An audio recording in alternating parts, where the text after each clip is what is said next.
आप सभी को प्रभु यीशु मसीह का नाम में 2025 की बहुत बहुत शुभकामनाएं हैं। यूट्यूब वाले, फेसबुक वाले, सोशल मीडिया में जितने भी फॉलो करते हैं आप लोग, सभी को प्रभु यीशु मसीह का नाम से 2025 की शुभकामनाएं देता हूं कि आप लोग प्रभु में और आत्मिक खुराक लीजिए और वचनों का साथ आत्मिक मजबूती लाइए, खुद को मजबूत करिए और आत्मिक बनिए।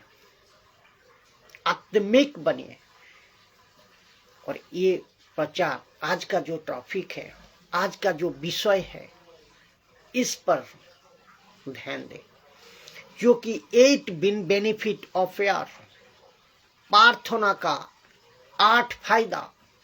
प्रार्थना का 8 फायदा।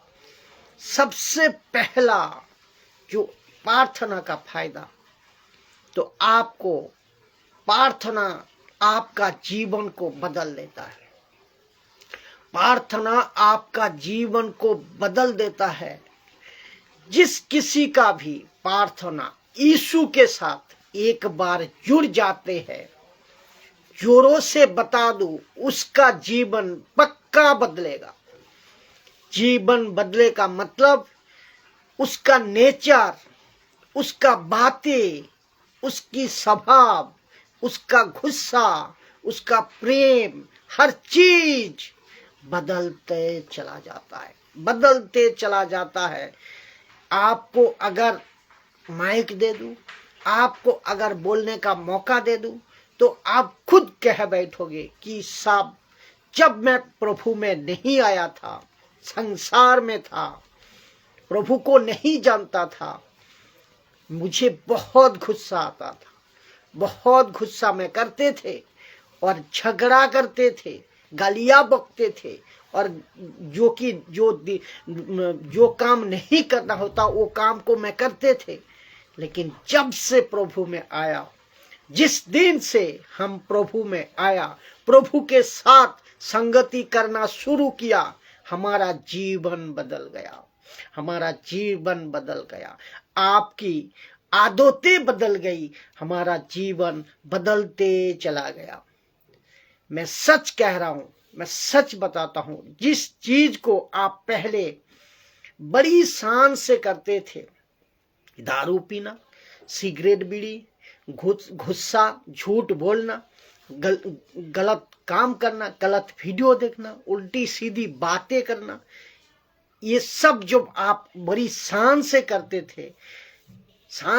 थे, अरे यार ये नहीं किया तो मर्द का बच्चा नहीं है, ऐसा बोलने वाला व्यक्ति जब यीशु के संगति में आ जाता है, जब यीशु के साथ जुड़ जाता है, उनका जिंदगी बदलती है, जिंदगी बदल जाता है। और फिर वो दूसरे को कहने लगता है, अरे ये गलत है, अरे ये गलत है, और ये सही है, ये सही है, वो कहने लगता है।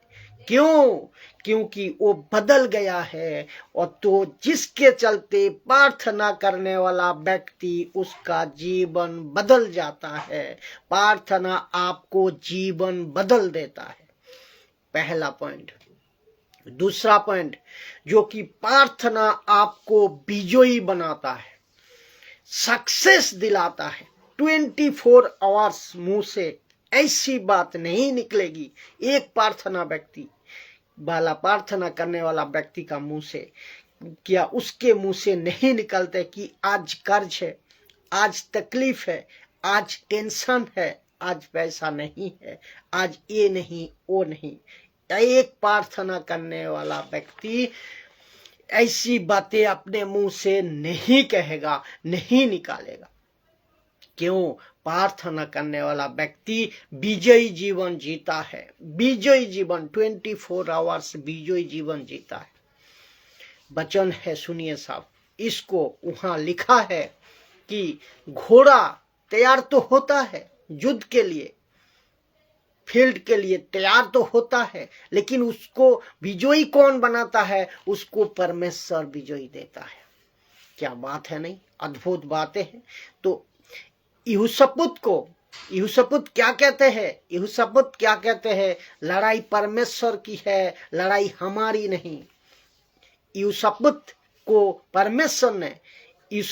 परमेश्वर ने कहा कि उसको कह दे कि लड़ाई हमारी है, यानी कि प्रभु की है, तुम्हारी नहीं।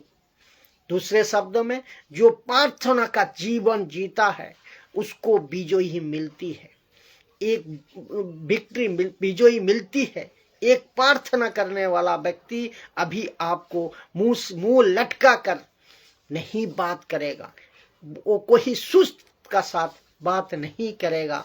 जो प्रार्थना कमरे से वो बाहर निकलेगा, उसका मुंह से सब हर एक समय के कामयाबी की एक झलक रहेगी, और हर एक समय वो सुस्तपन कभी नहीं रहेगा, और वो व्यक्ति सुस्त नहीं रहेगा कि उनका मुंह से विजयी बातें निकलेगी, उत्साह की बातें निकलेगी, एनर्जेटिक बातें निकलेगी, एक्टिव रहने की बातें निकलेगी। क्यों? उसको पता है उसका परमेश्वर कौन है।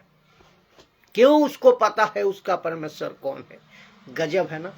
तो एक उदाहरण लीजिए, उसको भी सुनिए आप। यीशु प्रचार करते करते जंगल में 3 दिन हो गए हैं, और पतरस आता है और यीशु को कहता है कि प्रभु जी, ये अभी आप जो 3 दिन से आपका टीचिंग चल रही है, टीचिंग को रोकिए। 15,000 से भी ज्यादा लोग, पब्लिक जमा हो गई है। उनमें से तरह तरह के लोग हैं, बच्चे, बूढ़े, जवान, औरत, लड़की, और सब है। उनको अभी घर भेजना।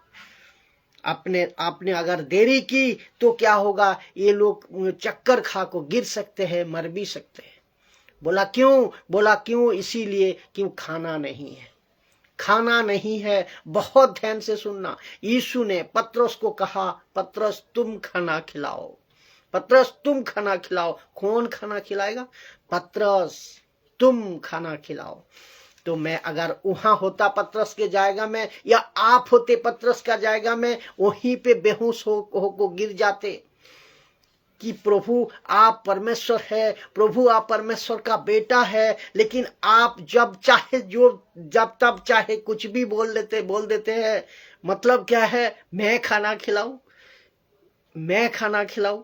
तो क्या अच्छे बात को समझे कि अच्छा ठीक है, हिसाब लगाते हैं, कैलकुलेशन करते हैं कि गिनते हैं कितने आदमी, जो अगर 5,000 की भी हिसाब लगा लो तो आटा लाओ, उसको बेलने, उसको तैयार करने के लिए आदमी लाओ, और चलो फिर बन भी गया। उसका बाद तेल लाओ, मछली लाओ, और कुछ फ्राई करने वाला व्यक्ति को लाओ। ये सब कुछ हो गया। अरे बहुत मुसीबत की बात है।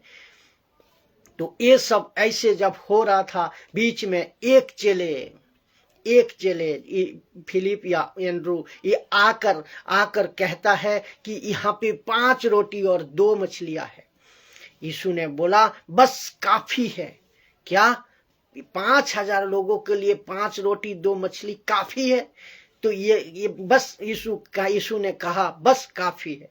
ऐसा कौन बोल सकता है? एक प्रार्थना वाला व्यक्ति बोल सकता है। ऐसा कौन कह सकता है? जिसका पास परमेश्वर है वो कह सकता। ऐसा कौन कह सकता है? जिसका पास प्रभु का ऊपर भरोसा है वो कह सकता है। और यीशु कहता है कि एक काम करो, सबको एक लाइन से 50-50 करको, 100-100 करको बिठा दो।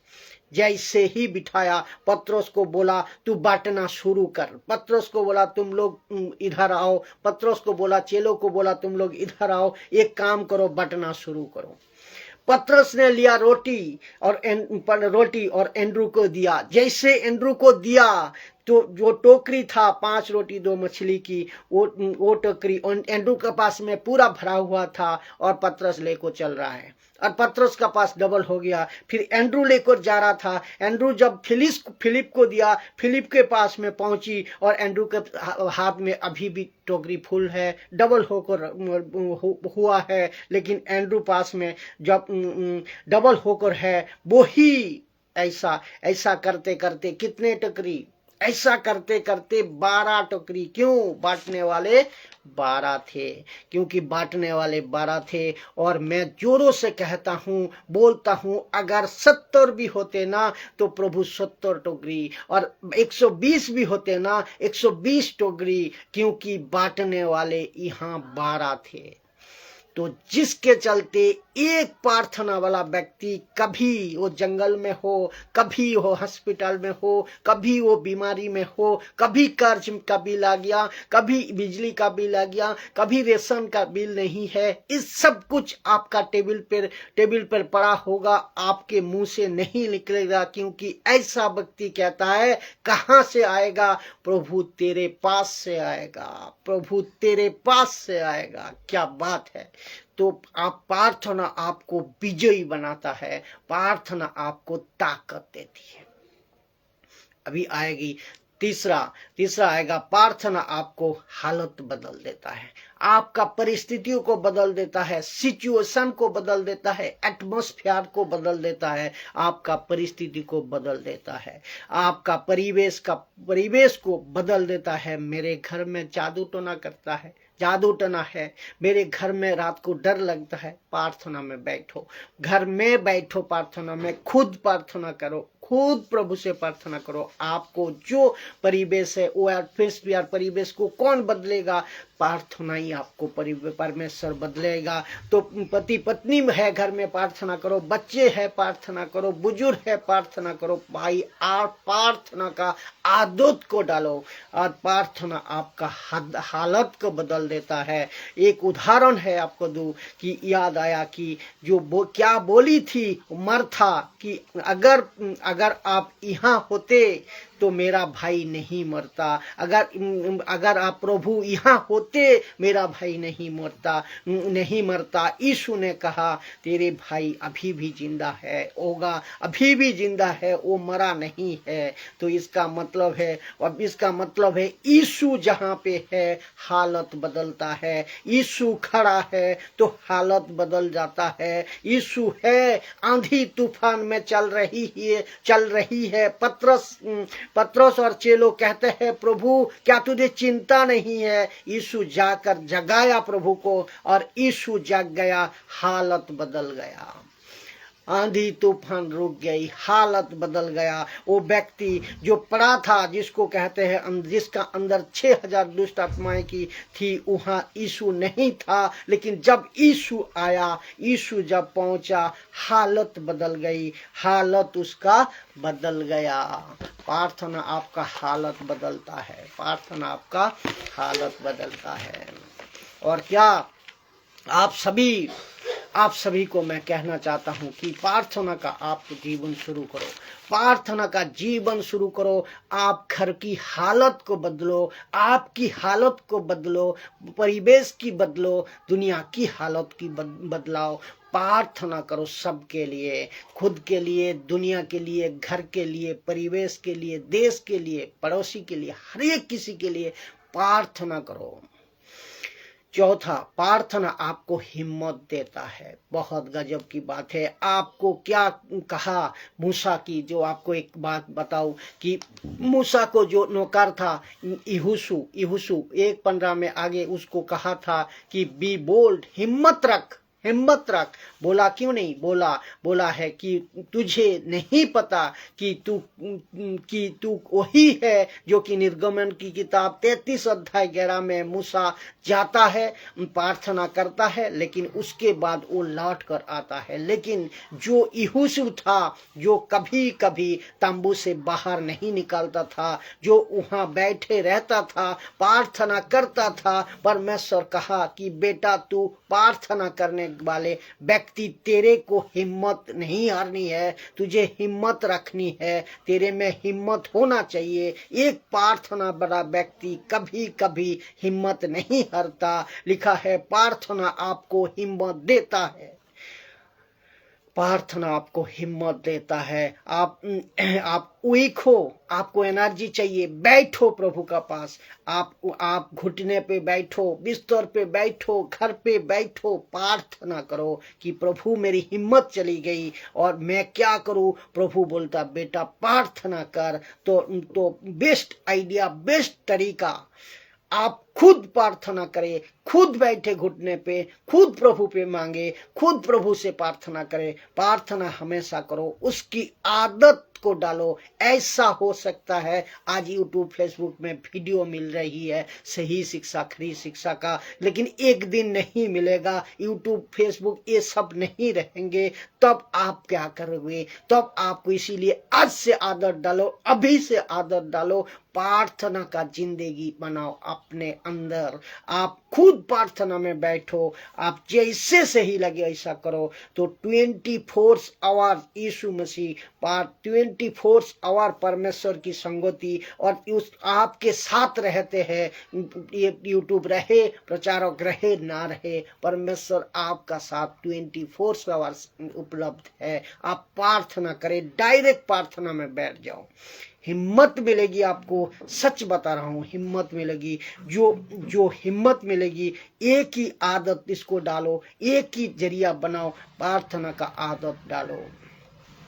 पांचवा, प्रार्थना क्या करता है? हिम्मत देती है। चार नंबर, पांचवा, प्रार्थना आपको आगे बढ़ने की ताकत देती है। वो नहीं कहेगा एक प्रार्थना वाला व्यक्ति कि मैं पीछे जा रहा हूं, वो नहीं कहेगा एक प्रार्थना वाला व्यक्ति कि मैं मिनिस्ट्री छोड़ रहा हूं, वो नहीं कहेगा बस और नहीं होता और आगे बढ़ने का ताकत नहीं है, शक्ति नहीं है, वो नहीं कहेगा। और ताकत उसको कौन देती है? परमेश्वर देती है। परमेश्वर उसको ताकत देती है। तो आपको ताकत देती है प्रार्थना। छठवा, जो कि प्रार्थना से आपका आत्मिक जीवन मजबूत होता है। सबसे बड़ी बात है, प्रार्थना से आपको आत्मिक बातें, आत्मिक जीवन आपका मजबूत होता है। ध्यान से सुनिएगा, आपका आत्मिक जीवन नंबर वन एक ही जरिया, प्रभु के साथ संगति, प्रभु के साथ बातचीत। और वचन आप पढ़ते हैं, वचन आप पढ़ते हैं। वचन कब कार्य में आता है? जब परमेश्वर के साथ आप जुड़ जाते हैं, जब परमेश्वर का प्रार्थना का साथ आप जुड़ जाते हैं। आप जब परमेश्वर के साथ जुड़ जाते हैं, आपको आत्मिक जीवन मजबूत होता है, मजबूत होता है। इसीलिए क्या कहा कि यीशु ने इसीलिए कहा है कि मैं बिना, यीशु बिना तुम कुछ नहीं कर सकते हो। तो यानी कि यीशु बिना कोई कुछ नहीं कर सकता। मेरे से अलग होकर तुम कुछ नहीं कर सकते हो। इसका मतलब क्या है? आत्मिक बातें है, यानी कि आत्मिक जीवन मजबूत करो, प्रार्थना से मजबूत करो आपको आत्मिक जीवन। और आप सभी ये आदत को डालो, आप ये सभी आत्मिक खुराक के लिए, आत्मिक जीवन को मजबूत करने के लिए बनो, प्रार्थना में बैठो।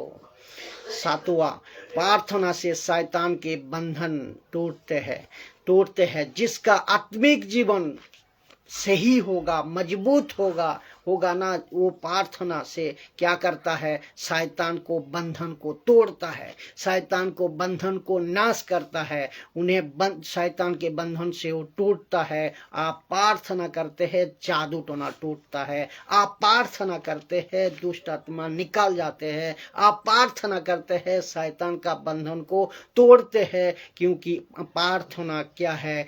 ताकत देता है। प्रार्थना क्या है? पावर देता। प्रार्थना में क्या है? ताकत है। प्रार्थना में क्या है? पावर है। और प्रार्थना में क्या है? ऑथोरिटी है।